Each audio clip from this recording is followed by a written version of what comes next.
ಹಿಂದೂಗಳು ಎಚ್ಚರವಾಗಬೇಕಿದೆ. ಶ್ರೀ ಧರ್ಮಸ್ಥಳ ಕ್ಷೇತ್ರ ವಿರುದ್ಧ ಅಪಪ್ರಚಾರ ಮಾಡುವವರ ವಿರುದ್ಧ ಸಿಡಿದೇಳಬೇಕಿದೆ. ಹಿಂದೂಗಳು ಇನ್ನೂ ಜಾಗೃತವಾಗದಿದ್ದರೆ ಸ್ವತಃ ಹಿಂದೂಗಳ ಹೆಗಲ ಮೇಲೆಯೇ ಬಂದೂಕಿಟ್ಟು ಹಿಂದೂಗಳನ್ನೇ ಹತ್ಯೆ ಮಾಡುತ್ತಾರೆ ಎಂದು ಯುವ ಬ್ರಿಗೇಡ್ ಸಂಸ್ಥಾಪಕ ಖ್ಯಾತ ವಾಗ್ಮಿ ಚಕ್ರವರ್ತಿ ಸೂಲಿಬೆಲೆ ಹೊನ್ನಾವರದಲ್ಲಿ ಹೇಳಿದರು. ಹೊನ್ನಾವರ ಪಟ್ಟಣದ ನಾಮಧಾರಿ ಸಭಾಭವನದ ಆವರಣದಲ್ಲಿ ಶ್ರೀ ಕ್ಷೇತ್ರ ಧರ್ಮಸ್ಥಳ ಕ್ಷೇತ್ರ ಭಕ್ತಾಭಿಮಾನಿಗಳ ವೇದಿಕೆ ವತಿಯಿಂದ ಹಮ್ಮಿಕೊಂಡಿದ್ದ ಜನಾಗ್ರಹ ಧರ್ಮಸಭೆಯಲ್ಲಿ ಮುಖ್ಯ ವಕ್ತಾರರಾಗಿ ಮಾತನಾಡಿದರು.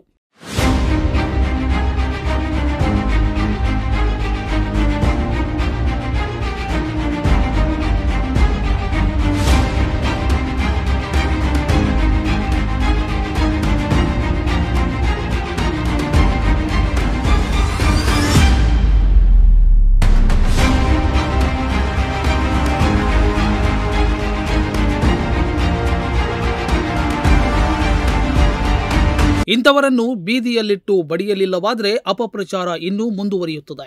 ಈ ದೇಶದಲ್ಲಿ ಯಾವತ್ತಾದರೂ ಹಿಂದೂಗಳ ಮೇಲೆ ಆಘಾತ ಆದಾಗ ನಾಲ್ವರ ಕೈವಾಡ ಇರುತ್ತೆ. ಅದರಲ್ಲಿ ಕೆಲವು ಜಿಹಾದಿ ಮನಸ್ಥಿತಿಯ ಮುಸ್ಲಿಮರು, ಮತಾಂತರ ಮಾಡುವ ಕ್ರೈಸ್ತರು, ಎಡಪಂಥೀಯರು ಹಾಗೂ ಕಾಂಗ್ರೆಸ್. ಇವರೆಲ್ಲ ಯಾವಾಗ ಹಿಂದೂಗಳಲ್ಲಿ ಒಗ್ಗಟ್ಟು ಮೂಡುತ್ತದೆಯೋ ಆವಾಗ ಇಂತಹ ಅಪಪ್ರಚಾರ, ಒಗ್ಗಟ್ಟು ಬಿರುಕು ಮೂಡಿಸುವ ಕೃತ್ಯವನ್ನ ಮಾಡ್ತಾರೆ. ನಾನು ಧರ್ಮಸ್ಥಳದ ಯಾವುದೇ ಯೋಜನೆಯ ಫಲಾನುಭವಿಯಲ್ಲ. ಆದರೆ ಪೂಜ್ಯರ ಗೌರವದಿಂದ ದೊಡ್ಡ ಸ್ಥಾನದಲ್ಲಿ ಕಾಣುವವನು. ನಾವೆಲ್ಲರೂ ಸೇರಿ ಶ್ರೀ ಕ್ಷೇತ್ರದ ವಿರುದ್ಧದ ಷಡ್ಯಂತ್ರದ ವಿರುದ್ಧ ಕ್ರಮಕ್ಕೆ ಸರ್ಕಾರಕ್ಕೆ ಆಗ್ರಹಿಸೋಣ ಎಂದು ಹೇಳಿದರು. ಮಾಡಿದ್ದಾರೋ ಈಗ ಸೈಲೆಂಟ್ ಆಗ್ತಾರೆ, ಯಾಕೆಂದ್ರೆ ನಾವ್ ಎದ್ದಿದ್ದೀವಿ ಅಂತ. ಇನ್ನು 3 ತಿಂಗಳ ನಂತರ ನಮ್ಮ ಹೊಲದ ಕೆಲ್ಸಕ್ಕೆ ನಾವು ಹೋಗ್ತೀವಿ, ನಮ್ಮ ಆಫೀಸ್ ಕೆಲ್ಸಕ್ಕೆ ನಾವು ಹೋಗ್ತೀವಿ, ಅವನು ಇನ್ನೊಂದು ಹೆಣ ತಗೊಂಡ್ ಬರ್ತಾನೆ. ನಾವು ಆಗ ಮತ್ತೆ ಹೇಳ್ತೀವಿ ಇರ್ಬೋದೇನೋ ಅಂತ. ನನಗೆ ಪೊಲೀಸರ ಮೇಲೆ ಬಹಳ ಬೇಜಾರಿದೆ. ಎಲ್ಲ ನಿಂತಿದ್ದಾರಲ್ಲ ಪೊಲೀಸರು, ಬೇಜಾರೇನು ಗೊತ್ತಾ? ನಾನು ಒಂದು ತಪ್ಪು ಮಾತಾಡ್ತೀನ ಅಂತ ಕ್ಯಾಮ್ರಾ ಹಾಕೊಂಡು ಕಾಯ್ಕೊಂಡು ಕೂತಿರ್ತಾರೆ. ದಿನ ಬೆಳಗಾದ್ರೆ ಯೂಟ್ಯೂಬ್ ನಲ್ಲಿ ಬಂದು ಮಾತನಾಡೋ ಅಯೋಗ್ಯನನ್ನ ಹಿಡ್ಕೊಂಡು ಬಂದು ನಿನಗೆ ನಾವೇ ಹೊಡಿತೀವಿ ಅಂತ ಹೇಳುವಂತ ಒಬ್ಬ ಪೊಲೀಸ್ ಇಲ್ವಲ್ರಿ? ಅವನು ಯಾರಿಗೆ ಬೈದಿರೋದು? ಅವನು ಧರ್ಮಸ್ಥಳ ಕ್ಷೇತ್ರಕ್ಕೆ ಬೈದ, ಮಂಜುನಾಥ ಸ್ವಾಮಿಗೆ ಅಪಮಾನ ಮಾಡಿದ, ಸ್ವತಃ ನಮ್ಮ ನಡುವೆ ನಡೆದಾಡುವ ಮಂಜುನಾಥನಂತಿರುವಂತಹ ವೀರೇಂದ್ರ ಹೆಗಡೆಯವರಿಗೆ ಅವಮಾನ ಮಾಡಿದ, ಪೊಲೀಸರನ್ನ ಬೈದ, SIT ಬೈದ, COD ಬೈದ, ಈ ನಾಡಿನ ಗಣ್ಯಮಾನ್ಯರನ್ನೆಲ್ಲ ಹೀನಮಾನ ಪದಗಳನ್ನು ಬಳಸಿ ಬೈದ. ಯಾವ ಬೈಗುಳಗಳನ್ನ ನಾವು ಮನೆಯಲ್ಲಿ 4 ಜನ ಕೂತಿದ್ದಾಗ ಆಡೋದಿಲ್ವೋ ಅದನ್ನು ಯೂಟ್ಯೂಬ್ ನಲ್ಲಿ ಮಾತನಾಡಿದ. ಸುಮ್ಮನಿದಾರಲ್ರಿ ಅವರು? ಸುಮ್ಮನಿದಾರ ಸರಿ. ಊರಲ್ಲಿ ಕಳ್ಳತನ ಮಾಡಿ ಸಿಕ್ಕಿ ಬಿದ್ದವನೊಬ್ಬನ್ನ ಯಾವುದೋ ಒಂದು ಮರಕ್ಕೆ ಕಟ್ಟಿ ಹೊಡೆಯುವಂತ ನಮ್ಗಳಿಗೇನಾಗಿದೆ?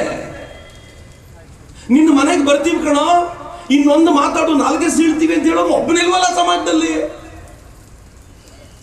ನಿಮಗೆ ಅನ್ಸೋದಿಲ್ವ ನಾವು ಬೇಜಾರು ಮಾಡ್ತಿದೀವಿ ಅಂತ? ನಿಮಗೆ ಅನ್ಸೋದಿಲ್ವ ಯಾವತ್ತಾದ್ರೂ ಏನ್ ಕಚಡ ಬದುಕಪ್ಪ ನಮ್ದು? ಯಾರು ನಮಗೋಸ್ಕರ ಇಷ್ಟು ಬದುಕು ಬದುಕಿದ್ನೋ ಅವನಿಗೆ ಕಷ್ಟ ಬಂದಾಗ ಒಂದು ಸೆಕೆಂಡ್ ನಿಲ್ಲುವ ಸಾಮರ್ಥ್ಯ ತೋರಿಸ್ಲಿಲ್ವಲ್ಲ ಅಂತ. ಮಿತ್ರ, ನಮಗೋಸ್ಕರ ಬದುಕಿದ್ರು ಅಂತ ನಾನು ಯಾಕೆ ಹೇಳ್ತೀನಿ ಗೊತ್ತಾ? ಖಾವಂದ್ರು ಪಟ್ಟಾಧಿಕಾರಕ್ಕೆ, ಖಾವಂದ್ರು ಅಂತಂದ್ರೆ ಯಾರ ಆ ಪೀಠಾಧಿಕಾರದಲ್ಲಿ ಕೂತ್ಕೊಳ್ತಾರೋ ಅವರನ್ನು ಖಾವಂದ್ರು ಅಂತ ಪರಂಪರೆಯಿಂದ ಕರ್ಕೊಂಡು ಬರ್ತಾರೆ. ಅವರು ಅಧಿಕಾರಕ್ಕೆ ಬಂದಾಗ, ಈ ಸ್ಥಾನದಲ್ಲಿ ಕೂತಾಗ ಎಷ್ಟು ವರ್ಷ ಗೊತ್ತಾ? 19 ಆಗಿತ್ತಷ್ಟೇ. ನಮ್ಮ ಮನೇಲಿ ನಮ್ಮ ಮಕ್ಕಳು ಇನ್ನೂ 19ಕ್ಕೆ ಎಜುಕೇಶನ್ ಮುಗಿಸಿರೋದಿಲ್ಲ. ಆ ಪುಣ್ಯಾತ್ಮ 19ಕ್ಕೆ ತಂದೆಯನ್ನು ಕಳ್ಕೊಂಡಾಗ ತುರ್ತಾಗಿ ಕರ್ಕೊಂಡು ಬಂದಲ್ಲಿ ಕೂರಿಸಿದ್ರು. ನಾನು ಅವ್ರ ಮನೆಗಳಲ್ಲೆಲ್ಲ ಈ ಹಿಂದಿನಿಂದಲೂ ಮಾತನಾಡುವಾಗ ಹೇಳೋರು, 19ರಲ್ಲಿ ಆ ಹುಡುಗ ಮೊದಲು ತೆಗೆದುಕೊಂಡ ನಿರ್ಣಯ ಏನಂತ ಗೊತ್ತಾ? ಇನ್ ಮುಂದೆ ನಾನು ಪ್ಯಾಂಟ್ ಹಾಕೋದಿಲ್ಲ, ಕಚ್ಚೆ ಪಂಚೆ ಉಡ್ತೀನಿ ಅಂತ. ಅವತ್ತಿನಿಂದ ಇವತ್ತಿನವರೆಗೂ ಕಚ್ಚೆ ಪಂಚೆ ಬಿಟ್ಟು ಪ್ಯಾಂಟ್ ಹಾಕ್ಲಿಲ್ಲ ನಿಮ್ಮ ಮನುಷ್ಯ. 19ರ ಹುಡುಗ, ಶೋಕಿ ಮಾಡ್ಕೊಂಡು ತಿರುಗಾಡಬೇಕಾಗಿದ್ದ ಹುಡುಗ. ದೀಪ ಬೆಳಗಿಸುವ ಮೂಲಕ ಸಭಾ ಕಾರ್ಯಕ್ರಮಕ್ಕೆ ಚಾಲನೆ ನೀಡಿದ ನಾಗೇಶ್ ಕಾಮತ್ ಮಾತನಾಡಿ, ಶ್ರೀ ಕ್ಷೇತ್ರ ಧರ್ಮಸ್ಥಳದಿಂದ ಅನೇಕ ಸಾಮಾಜಿಕ ಬದಲಾವಣೆಗಳಾಗಿದೆ. ಸ್ವಸಹಾಯ ಸಂಘದಿಂದ ಅನೇಕ ಉದ್ಯೋಗ ಸೃಷ್ಟಿಸಿ ಆರ್ಥಿಕವಾಗಿ ಸಬಲರನ್ನಾಗಿ ಮಾಡಿದ್ದಾರೆ. ಶೈಕ್ಷಣಿಕ ಕ್ಷೇತ್ರಕ್ಕೂ ಅನೇಕ ಕೊಡುಗೆಗಳನ್ನು ನೀಡಿದೆ. ಶ್ರೀ ಕ್ಷೇತ್ರದ ಮೇಲೆ ಕಪ್ಪು ಚುಕ್ಕೆ ಇರಿಸಲು ಇನ್ನೆಷ್ಟು ಮುಸುಕುದಾರಿಗಳು ಬರಬಹುದು. ಇದೆಲ್ಲವನ್ನ ನಾವು ಒಕ್ಕೊರಲಿನಿಂದ ವಿರೋಧಿಸುತ್ತೇವೆ ಎಂದು ಹೇಳಿದರು. ಅನಾಮಿಕ ವ್ಯಕ್ತಿ, ಮುಸುಕುದಾರಿ ವ್ಯಕ್ತಿ ಹೇಳಿದಂತಹ ಹೇಳಿಕೆಯಿಂದ ಈ ಧರ್ಮಸ್ಥಳದ ಮೇಲೆ ಅನೇಕ ಆಘಾತಗಳಾಗ್ತಾ ಇದ್ದಾವೆ. ಅದಕ್ಕೆ ಕಾರಣ ಏನು? ಈ ಒಂದು ಎಲ್ಲ ಕ್ಷೇತ್ರದಲ್ಲಿ ಕೆಲಸ ಮಾಡೋದ್ರಿಂದ ಹಿಂದೂ ಸಮಾಜ ಭದ್ರ ಕೋಟೆಯಾಗಿದೆ. ಮತಾಂತರಿದ್ದವರಿಗೆ ಅಲ್ಲಿ ಜಾಗ ಇಲ್ಲ, ಅಲ್ಲಿ ನುಸುಳಿಕಾಗಲ್ಲ, ಅವ್ರ ಆಟ ನಡೆದಿಲ್ಲ. ಕಮ್ಯುನಿಸ್ಟ್ ಬಂದಿದ್ದು, ನಕ್ಸಲೇಟ್ ಬಂದಿದ್ದು, ಯಾವುದೇ ಆಟ ನಡೆಯುವುದಿಲ್ಲ. ಅಷ್ಟೇ ಅಲ್ಲ, ಇಲ್ಲಿ ಯಾರು ಸಂಪತ್ತಿನ ಬಗ್ಗೆ ಬೊಕ್ಕಸ ಖಾಲಿ ಹಾಕಿ ಸಂಪತ್ತನ್ನು ಲೂಟಿ ಹೊಡಿಬೇಕು, ಜಾಗವನ್ನು ಲೂಟಿ ಹಿಡಿಬೇಕಂತ ವಿಚಾರ ಮಾಡ್ತಿದ್ದಾರೆ, ಅವರಿಗೂ ಅವಕಾಶ ಇಲ್ಲ. ಹೀಗಾಗಿ ಅದನ್ನು ಹೇಗಾದರೂ ಮಾಡಿಕೊಂಡು ಅದರ ಮೇಲೆ ಒಂದು ಕಪ್ಪು ಚುಕ್ಕಿಯನ್ನು ತಾಗಿಸಬೇಕು ಅಂತ ಪ್ರಯತ್ನ, ಷಡ್ಯಂತ್ರ ನಡೀತಾ ಉಂಟು. ನಂತರ ಗೇರುಸಪ್ಪ ವೃತ್ತದ ಮೂಲಕ ಮೆರವಣಿಗೆ ಸಾಗಿ ಬಜಾರ್ ರಸ್ತೆಯ ಮೂಲಕ ಶನಿ ದೇವಸ್ಥಾನದವರೆಗೆ ತಲುಪಿ ಅಲ್ಲಿಂದ ಪುನಃ ತಹಶೀಲ್ದಾರ್ ಕಚೇರಿಗೆ ತೆರಳಿ ಮನವಿಯನ್ನ ಸಲ್ಲಿಸಿದ್ರು. ಈ ವೇಳೆ ತಹಶೀಲ್ದಾರ್ ಪ್ರವೀಣ್ ಕರಾಂಡೆ ಮನವಿಯನ್ನ ಸ್ವೀಕರಿಸಿದ್ರು.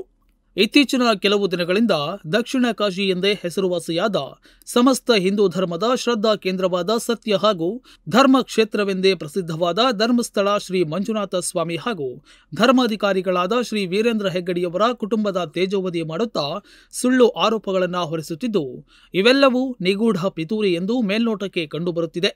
ಶ್ರೀ ಕ್ಷೇತ್ರ ಧರ್ಮಸ್ಥಳದ ವಿರುದ್ಧ ಗಂಭೀರ ಆರೋಪ ಮಾಡುತ್ತಾ ಕ್ಷೇತ್ರದ ಹೆಸರಿಗೆ ಕಳಂಕ ತರುತ್ತಿರುವವರ ವಿರುದ್ಧ ಕ್ರಮವಾಗಬೇಕು.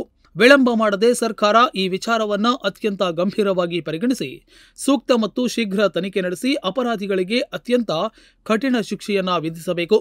ಹಿಂದೂ ಧರ್ಮಕ್ಕೆ ಸೂಕ್ತ ನ್ಯಾಯ ಒದಗಿಸಿಕೊಡುವಿರಾಗಿ ನಂಬಿದ್ದೇವೆ ಎಂದು ಮನವಿಯಲ್ಲಿ ಉಲ್ಲೇಖಿಸಿದ್ದಾರೆ.